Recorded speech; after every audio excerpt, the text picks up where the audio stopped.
124. The Cattle Plague. Shin Huafeng of Manshan, overpowered by the great heat, went and lay down under a tree, when suddenly up came a man with a thick comforter round his neck, who also sat down on a stone in the shade, and began fanning himself as hard as he could, the perspiration all the time running off him like a waterfall. Chuan rose and said to him with a smile, "If, sir, you were to remove that comforter, you would be cool enough without the help of a fan." "It would be easy enough," replied the stranger, "to take off my comforter, but the difficulty would be in getting it on again." He then went on to converse generally upon other matters in a manner which betokened considerable refinement. And by, he exclaimed, "What I should like now is just a draught of iced wine to cool the 12 joints of my esophagus. Come along." "Then," cried Shin, "my house is close by, and I shall be happy to give you what you want."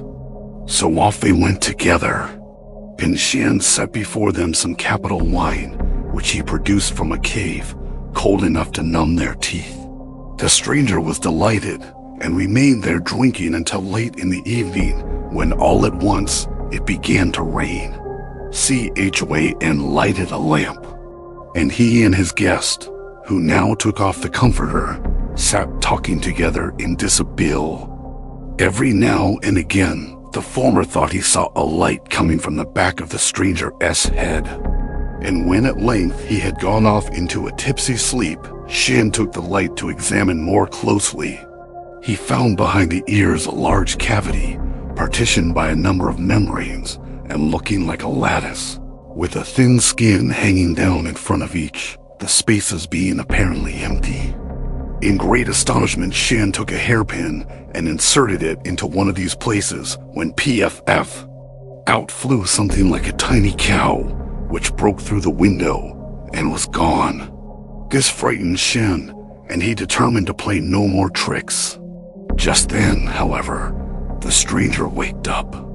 "Alas," cried he, "you have been at my head and have let out the cattle plague. What is to be done now?" Shin asked what he meant, upon which the stranger said, "There is no object in further concealment. I will tell you all. I am the angel of pestilence for the 6 kinds of domestic animals. That form which you have let out attacks oxen, and I fear that, for miles round, few will escape alive."